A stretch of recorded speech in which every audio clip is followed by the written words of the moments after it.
하나님 말씀은 레위기 23장 1절부터 2절입니다.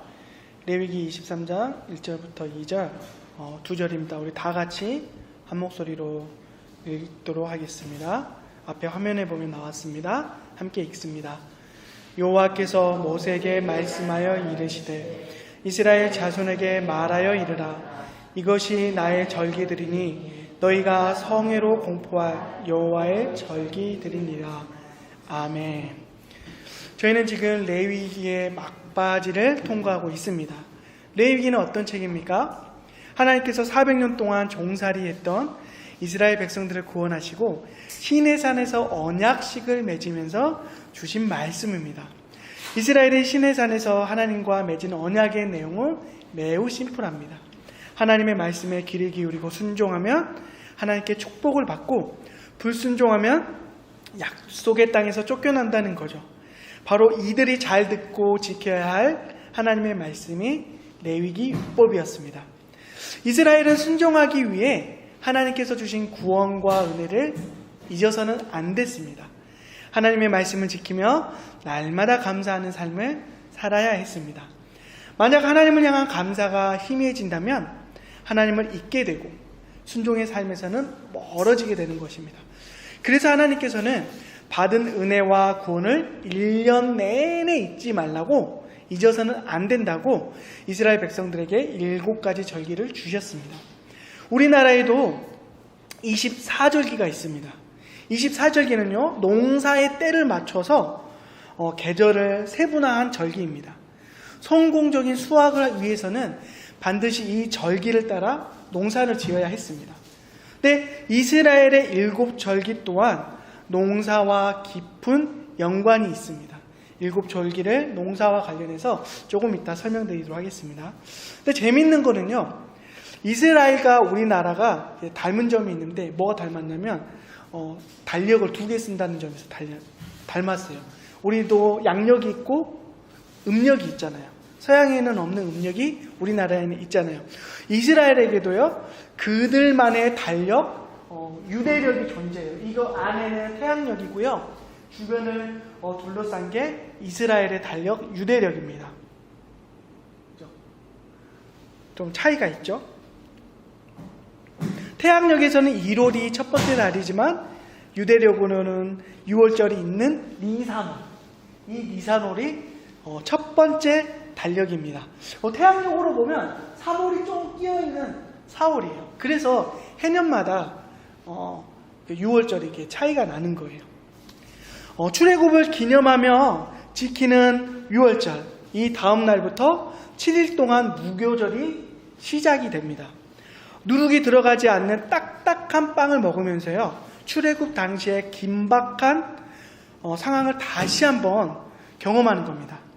무교절 첫째 날과 마지막 날은 하나님께서 성회로 모이라고 이렇게 말씀하셨어요. 성회로 모인다는 뜻은 성경에 있다 보면 나오잖아요. 성회로 모인다는 뜻은 국가적 차원에서 예배를 드린다는 뜻입니다. 개인적 차원이 아니고요, 국가적 차원에서 예배를 드린다는 것입니다. 무교절 첫째 날과 마지막 날은 반드시 성회로 모여야 했어요. 이때는 그 어떤 노동도 해서는 안 됐습니다. 오직 하나님께만 집중하는 시간이 바로 성회입니다. 무교절은요, 단순히 딱딱한 빵을 먹고 쉬는 절기가 아니고요, 생생하게 하나님께서 베풀어 주셨던 구원의 현장과 구원의 감격을 다시 한번 경험하는 시간인 것입니다. 그리고 무교절 기간 동안요, 7일이라고 했잖아요. 이 기간 동안 처음 맞는 첫 번째 일요일이 바로 초실절이에요. 초실절. 이때는 어느 기간하고 겹치냐면요, 보리 추수 기간하고 겹쳐 있습니다. 그렇기 때문에 이스라엘 백성들은 처음 수확된 보리단을 가지고 하나님께 제물로 드렸어요. 그렇게 초실절을 지켰습니다. 이를 통해 이스라엘이 경험하는 감사는 과거의 감사만을 의미하지 않는다는 것을 우리는 알 수 있습니다. 그러니까 옛날에 출애굽 하나님께 우리를 시켜주셨지, 이렇게 구원해 주셨었지 라고 끝나는 게 아니고요, 지금 추수한 보리단을 가지고 뭐 하는 거예요? 하나님께 드리는 거예요. 현재의 감사 또한 하나님께 드린 절기가 초실절이에요. 뿐만 아니라 이 초실절은 미래에 주실 은혜에 대해서 미리 감사하는 절기입니다. 이제 밀추수뿐만 아니라 보리추수뿐만 아니고요, 밀추수도 있고요, 수많은 과일들의 추수가 기다리고 있어요. 그것들에 대해서 기대감을 가지고 하나님 앞에 감사드리는 거예요. 이 밀추수도 하나님께서 풍성하게 해주셨던 것처럼 하나님 앞으로 남은 모든 추수 또한 하나님께서 은혜를 베풀어 주시옵소서, 풍성하게 해주시옵소서, 이렇게 과거, 현재, 미래에 대한 감사가 가득 담아져 있는 절기가 무슨 절기라고요? 네, 초실절이라는 거예요. 그러니까 우리가 하나님께 드려야 되는 감사가 이와 같아야 된다는 거예요. 우리의 감사는 과거형으로만 끝나서는 안 된다는 겁니다. 옛날에 이랬었지, 옛날에 내가 젊었을 때 정말 하나님께서 크고 놀라운 은혜를 나한테 부어주셨었는데 점점점 이렇게 끝나면 안 된다는 거예요. 하나님은 지금도 여전히 저와 여러분에게 뭐를 베푸시고 계세요? 은혜를 베푸시고 계십니다. 현재의 삶 속에서 주신 은혜를 우리는 헤아릴 수 있어야 된다는 거예요. 우리가 감사의 제목이 없는 게 아니고요, 찾지 않아서 모르는 거예요. 또한 앞으로 우리에게 부어주실 은혜에 대해서 우리가 기대하며 감사할 수 있어야 한다는 것입니다. 하나님께서는 언제나 우리와 함께 하실 것이기 때문에 우리는 하나님께서 어떤 우리 은혜 주실지, 우리를 어떻게 인도하실지, 이런 것들에 대해서 감사하며 하나님 앞에 나아갈 수 있어야 됩니다. 하나님을 예배하는 하나님의 백성의 감사는 이와 같아야 된다는 것입니다. 자, 세 번째 절기는 초실절로부터 50일째 되는 날입니다. 이름이 3개나 돼요. 칠칠절, 그리고 맥추절. 사람들이 많이 오해하는 게 맥추절이라니까 보리와 관련됐다고 생각하는데 그렇지 않습니다. 이 오순절은요, 밀을 추수하는 기간하고 겹쳐 있어요. 밀이요. 그렇기 때문에 밀맥자를 써서 맥추의 초실절이라고 부르고요, 줄여서 맥추절이라고 표현하는 거예요. 맥추절은 뭐를 추수하는 날이다? 네, 밀이다. 초실절이 보리예요. 이게 많이 사람들이 헷갈려요. 맥추절은 밀을 추수해서 하나님 앞에 드리는 날입니다. 초실절 때와 마찬가지로 당연히 오순절 때에도 첫 수확한 밀을 하나님께 감사를 담아서 드리는 거예요. 그리고 밀을 끝으로 곡식 추수가 끝나면 이제 뭐가 기다리고 있어요? 과일 추수가 시작이 되는 겁니다. 포도, 무화과, 석류, 올리브, 대추야자, 이 순서대로 차례대로 하나씩 추수를 하는 겁니다. 이 모든 추수는 언제 끝나냐면요, 유대력으로 7월, 우리 태양력으로 7월이 아니고요, 유대력으로 7월인 티슈리월에 다 끝나는 거예요. 근데 이 티슈리월에는 절기가, 남은 절기가 3개가 다 들어가 있어요. 이 한 달 동안. 한 달 동안 다 들어 있습니다. 이때까지 모든 고된 농사와 추수를 다 끝내놓고 이 7월에는 하나님께서 주신 절기 안에서 쉼과 풍요와 그리고 속죄의 은혜를 누리게 되는 겁니다. 유대력으로 7월 1일은 나팔절이에요. 우리로 치면 1월 1일이거든요. 신년. 새해가 시작되는 날이 이 나팔절이에요. 근데 헷갈리죠. 분명히 6월절이 있는 니산월이 첫 달이었는데 일곱째 달은 신년이에요. 그죠? 헷갈리죠. 쉽게 이렇게 생각하시면 돼요. 니산월은, 6월절이 있는 니산월은 이스라엘이 민족으로서 출애굽받아서 처음 시작했을 때 이스라엘의 시작을 기념하는 날로서 니산월이라고 보시면 되고, 이 나팔절이 있는 이 티슈리월은 이 당시 가나안 백성들 또한 이 날을 신년으로 지켰어요. 근데 이스라엘 백성들이 가나안 땅으로 들어갔을 때 자칫 잘못했다가는 하나님의 절기를 지키지 않고 가나안 민족들의, 가나안 백성들의 절기를 지킬 수 있잖아요. 그들의 우상 문화 가운데 빠져들어갈 수 있잖아요. 그래서 하나님께서 이 나팔절을 신년으로 하나님께서 허락하신 것 같습니다. 이 나팔절을 지킨 다음에 뭐가 기다리고 있냐면 속죄일이 기다리고 있습니다. 1년에 딱 한 번 있는 날인데요, 한 해 동안 이들이 지었던 모든 죄의 문제들을 해결받는 날이에요. 그런데 이 속죄일에는요, 하나님께서 뭐라고 명령하시냐면 자기 자신을 괴롭게 하라고 명령하시거든요. 어떻게 하면 우리를 괴롭게 할 수 있을까요? 네? 회개와 금식하며 하나님 앞에 겸비한 마음으로 나아가는 뜻입니다. 이게 오해하면 안 되는 거예요. 하나님께서 우리에게 주신 회개는 기계적인 회개가 아니라는 거예요. 기계적인 용서가 아니라는 거예요. 예전에 제가 이제 대학교 다닐 때요, 이제 히브리어 시간 때 그 교수님이 이스라엘에 오랫동안 계셨다가 잠깐 들어와서 이제 가르치셨던 교수님이셨거든요. 근데 그분이 이스라엘 가서 깜짝 놀란 게 뭐냐면, 얘네들이 정말 하나님의 백성 맞나 싶을 정도로 정말 삶이 개판이더래요. 너무너무 음란하고 너무너무 정말 어떻게 하나님의 백성이라 해놓고 이렇게 악하게 살 수 있나라고 생각이 들 정도로 그렇게 사는데, 그냥 물어봤대요. 너는 도대체 하나님의 백성이라 하면서 어떻게 이렇게 살 수가 있니? 라고 물어보니까 그 대학생이 뭐라고 대답했냐면요, 걱정 없다고. 우리한테는 속죄일이 있다고. 이 속죄일에 모든 죄를 한 방에 해결할 수 있다고.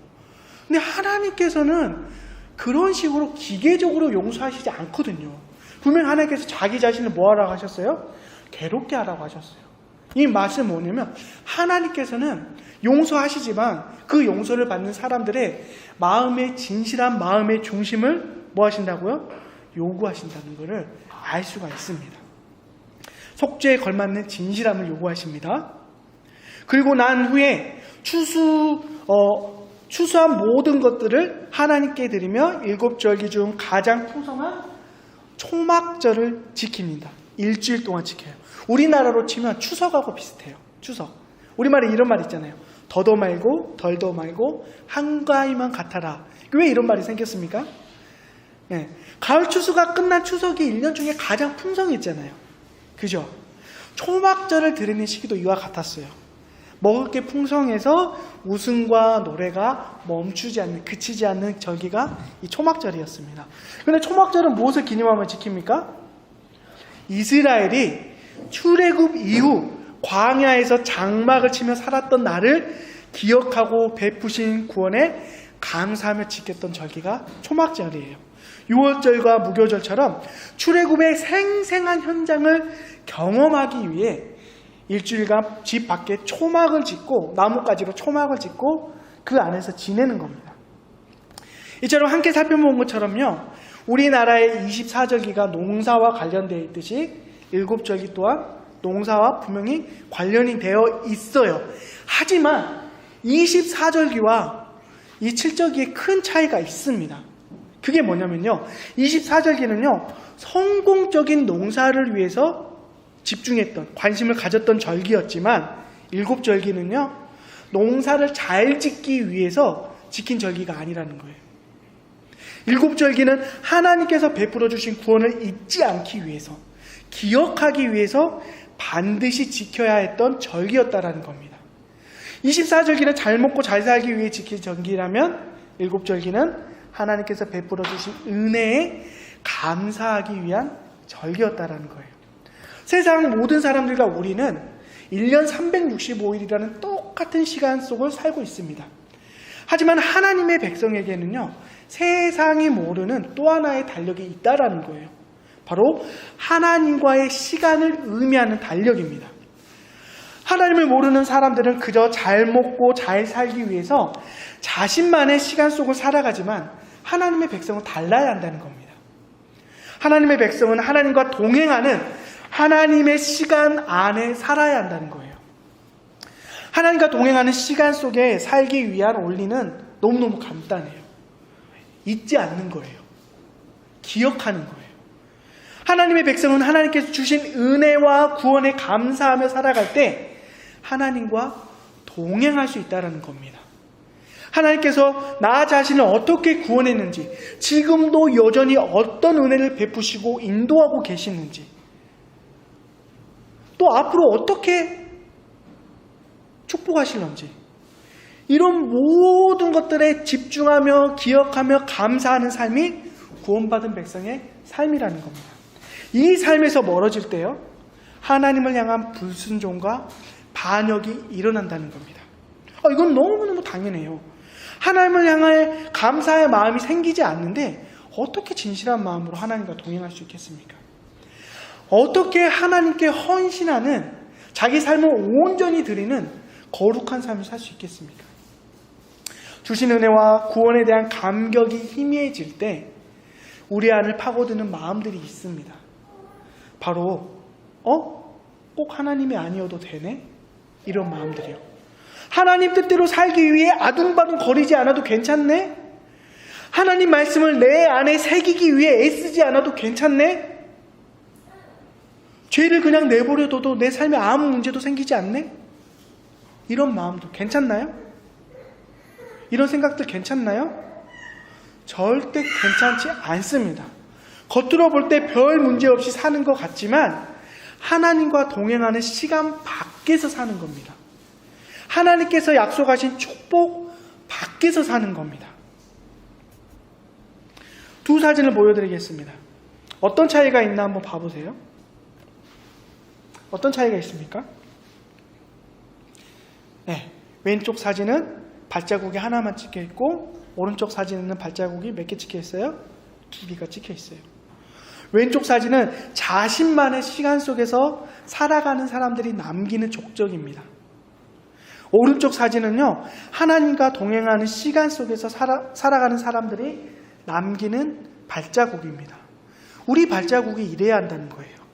우리는 혼자 걷는 사람들이 아니고요, 하나님과 동행하며 살아가는 사람들이라는 겁니다. 지금 여러분은 어떤 시간 속에서 살아가고 계십니까?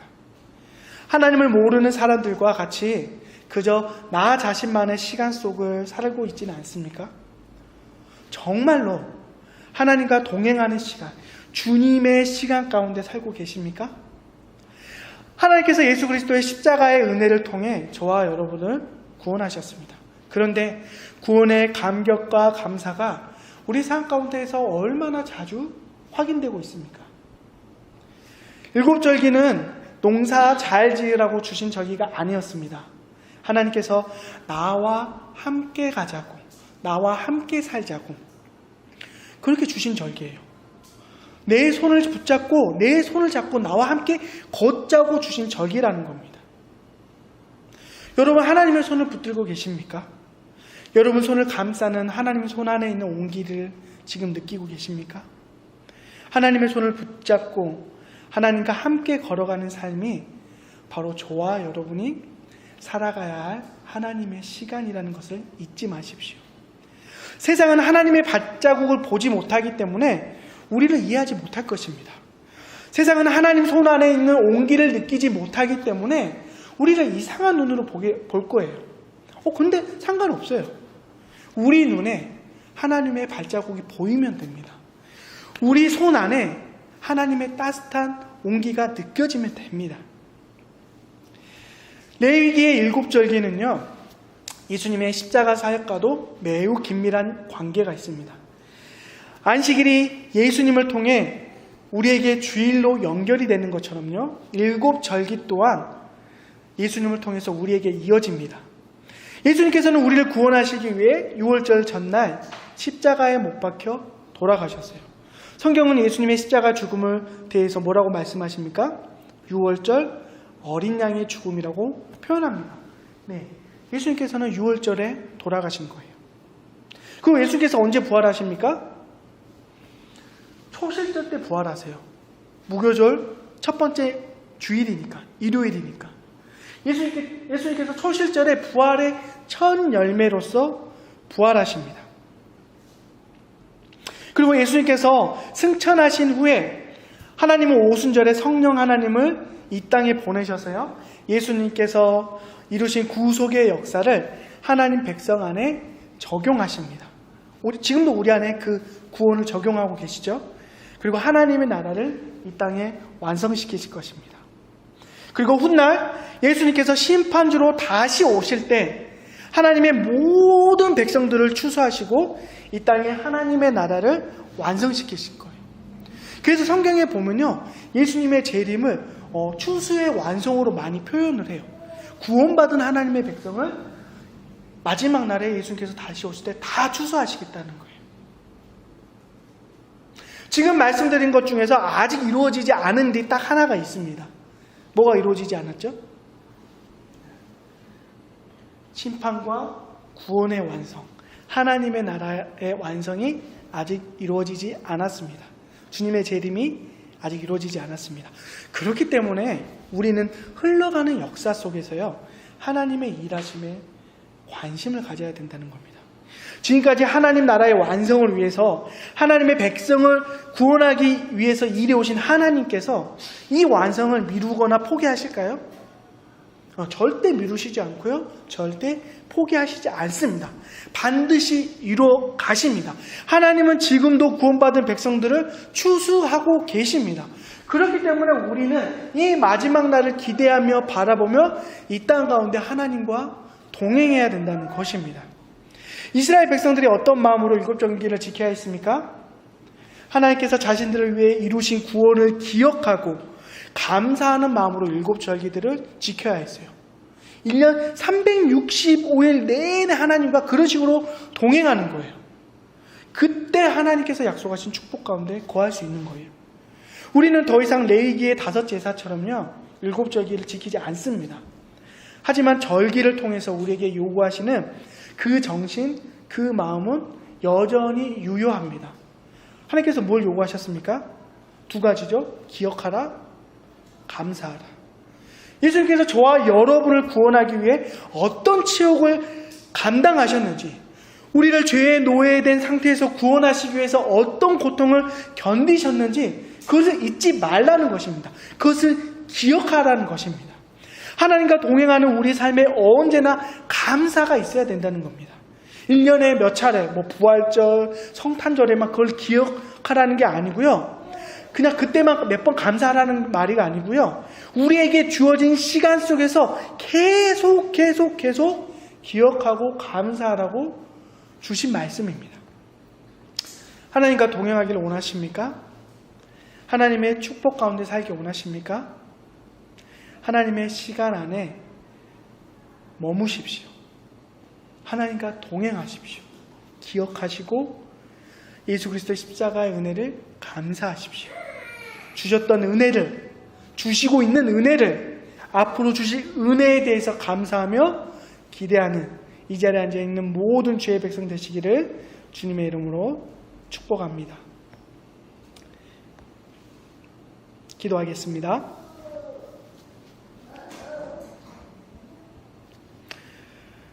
하나님의 거룩한 소유로, 하나님의 거룩한 백성으로 제사장 나라로 불러주심을 감사드립니다.